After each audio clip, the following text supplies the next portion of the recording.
മാർക്കോസിന്റെ സുവിശേഷം 13-ാം അധ്യായത്തിന്റെ 6-ാം വാക്യത്തിൽ യേശു ഒരു ഉപമ പറഞ്ഞിരിക്കുന്നു.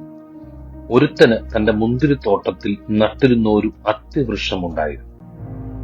മുന്തിരിത്തോട്ടത്തിൽ എങ്ങനെയാണ് ഈ അത്തിവൃക്ഷം വന്നത്? മുന്തിരി എന്ന് പറയുന്നത് പടർന്ന് വളരുന്ന ഒരു ചെറിയ ചെടിയാണ്. അതിനിടയിൽ എങ്ങനെയാണ് ഈ വൃക്ഷം വന്നത്? അതായത് ഈ മുന്തിരിത്തോട്ടത്തിന്റെ ഉടയവൻ ഇതിനെ കൊണ്ടുവന്ന് നട്ടുവെച്ചതാണ്. പലപ്പോഴും നാം ഒന്ന് ചിന്തിച്ചു നോക്കിയാൽ നമുക്ക് മനസ്സിലാക്കാൻ കഴിയുന്നത്, യാതൊരു യോഗ്യതയും ഇല്ലാതിരുന്ന നമ്മെ ദൈവസഭയുടെ അകത്ത് കൊണ്ടുവന്നു ദൈവരാജ്യത്തിന്റെ ഭാഗമാക്കി തീർന്നു. എങ്ങനെ സാധ്യമായി? It's by the grace of God. ദൈവത്തിന്റെ കൃപ ഒന്നുകൊണ്ട് മാത്രമാണ് നമ്മൾ ഈ തോട്ടത്തിനകത്ത് എത്തിയത്. അത് തന്നെയാണ് ഇവിടെയും കാണുന്നത്. ഈ തോട്ടത്തിന്റെ ഉടമ ഒരു ഗ്രേസ് കാണിച്ചതുകൊണ്ടാണ് ഈ പടർന്നു കിടക്കുന്ന മുന്തിരിത്തോട്ടത്തിന്റെ നടുവിൽ ഈ വൃക്ഷത്തെ കൊണ്ട് നിർത്തിയത്. എല്ലാ സമയത്തും നാം ഓർക്കേണ്ട ഒരു കാര്യം, ദൈവം നമ്മെ വളരെ യാദൃച്ഛികമായി കൊണ്ടുവന്ന് വെച്ചതല്ല, മറിച്ച് ദൈവത്തിന്റെ പദ്ധതിയിൽ ദൈവം നമ്മെ തിരഞ്ഞെടുത്ത് കൊണ്ടുവന്നാക്കിയതാണ്. എന്തിനു വേണ്ടിയാണ്? ഫലം കായ്ക്കാൻ വേണ്ടി. നാം എവിടെയാണെങ്കിലും ഫലം കായ്ക്കാൻ ദൈവം നമ്മെ ആക്കിയിരിക്കുക.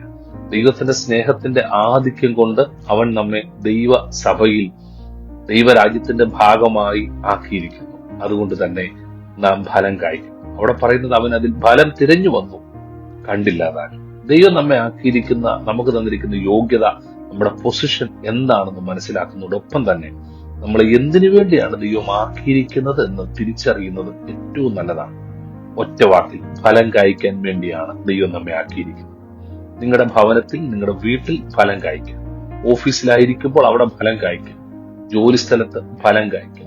യാത്ര ചെയ്യുമ്പോൾ ഫലം കായ്ക്കുക. മറ്റുള്ളവർക്ക് അനുഗ്രഹമാകാൻ വേണ്ടി ദൈവം നമ്മെ ആക്കിയിരിക്കുന്നു.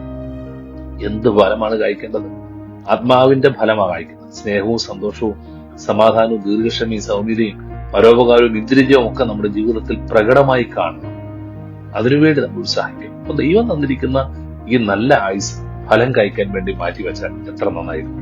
നമ്മുടെ മുറ്റത്ത് നമ്മൾ നടുന്ന ഒരു ചെറിയ വൃക്ഷം, അത് ഒരുപക്ഷെ തെങ്ങായിരിക്കും, പ്ലാവായിരിക്കും, മാവായിരിക്കും. നമ്മുടെ പ്രതീക്ഷ അതിൽ നിന്ന് നമുക്ക് ഫലം കിട്ടണം. ഫലം കിട്ടുന്നില്ലെങ്കിൽ നാം അതിനെ മുറിച്ചു കളയും, നാം അതിനെ വെട്ടിക്കളയും. അപ്പൊ ദൈവം നമ്മെ ആക്കിയിരിക്കുന്നത് ഫലം കായ്ക്കാൻ വേണ്ടിയാണ്. ഫലം കായ്ക്കുന്നില്ലെങ്കിൽ അവൻ നമ്മെ വെട്ടിക്കളയും. ഫലം കായ്ക്കാൻ വേണ്ടി നമുക്ക് ഉത്സാഹിക്കാം. ഒപ്പം തന്നെ ദൈവത്തിന്റെ ആ കൃപയുടെ വലിപ്പം ഒന്ന് മനസ്സിലാക്കിയാലോ. യാതൊരു യോഗ്യതയും ഇല്ലാതിരുന്ന എന്നെ ദൈവം ഈ സ്ഥാനത്ത് കൊണ്ട് നിർത്തിയല്ലോ. ഒരുപക്ഷെ ദൈവം നിങ്ങൾക്ക് തന്ന പദവി, ദൈവരാജ്യത്തിലോ ദൈവസഭയിലോ ഒക്കെ, അല്ലെങ്കിൽ മറ്റു മേഖലയിൽ, ജോലിസ്ഥലത്ത് ദൈവം നിങ്ങൾക്ക് തന്ന പദവി എന്താണെന്ന് മനസ്സിലാക്കിയിട്ട് അതനുസരിച്ച് നിങ്ങളുടെ ജീവിതം ഏറ്റവും ബെസ്റ്റ് ആക്കാനായിട്ട് നിങ്ങൾ ഉത്സാഹിക്കും. എല്ലാ സമയത്തും ഫലം തിരഞ്ഞു വരുന്ന ഒരു യജമാനെ കാണുന്നത്. കണ്ടില്ലാതാണെന്നാ പറയുന്നത്. കർത്താവ് എന്നും നമ്മൾ ഈ ഫലം കാണാൻ ആഗ്രഹിക്കുക. കഴിഞ്ഞ ദിവസങ്ങളിൽ, കഴിഞ്ഞ നാളുകളിൽ നമുക്ക് ഫലം കായ്ക്കാൻ കഴിഞ്ഞില്ല. 2024 വരെ ഫലം കായ്ക്കാൻ കഴിഞ്ഞില്ല. പക്ഷെ 2025 നമ്മളെ ഫലം കായ്ക്കാൻ ആക്കിയിരിക്കുന്നു. നമ്മൾ ഫലം കായ്ക്കണം. നമ്മുടെ ഫലത്തിൽ നിന്നാണ് മറ്റുള്ളവർ നമ്മെ തിരിച്ചറിയേണ്ടത്. ഫലത്താലാണല്ലോ വൃക്ഷങ്ങളെ തിരിച്ചറിയുന്നത്. അതുപോലെ തന്നെ നാം കായ്ക്കുന്ന, നാം നൽകുന്ന ഫലം കണ്ട് മറ്റുള്ളവർ നമ്മളെ അറിയാനും മനസ്സിലാക്കാനും കാരണമായി തീരുന്നത്. അതുകൊണ്ട് തന്നെ ദൈവം തന്ന ആയുസ് നഷ്ടപ്പെടുത്തി കളയരുത്. ദൈവം തന്ന പദവികൾ, പൊസിഷനുകൾ നഷ്ടപ്പെടുത്തരുത്.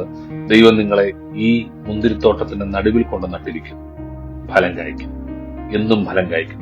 എപ്പോഴും ഫലം കായ്ക്കും. സീസണിലും ഔട്ട് ഓഫ് സീസണിലും ഫലം കായ്ക്കും. ഫലം കായ്ക്കാൻ വേണ്ടി മാത്രം ദൈവം നമ്മെ ആക്കിയിരിക്കുന്നത് കൊണ്ട് ഇന്നത്തെ പ്രാർത്ഥന അതായിരിക്കട്ടെ. കർത്താവേ, ഫലം എനിക്കുണ്ടാകണം, ഫലമുള്ളവരായിട്ട് എന്നെ തീർക്കണമേ.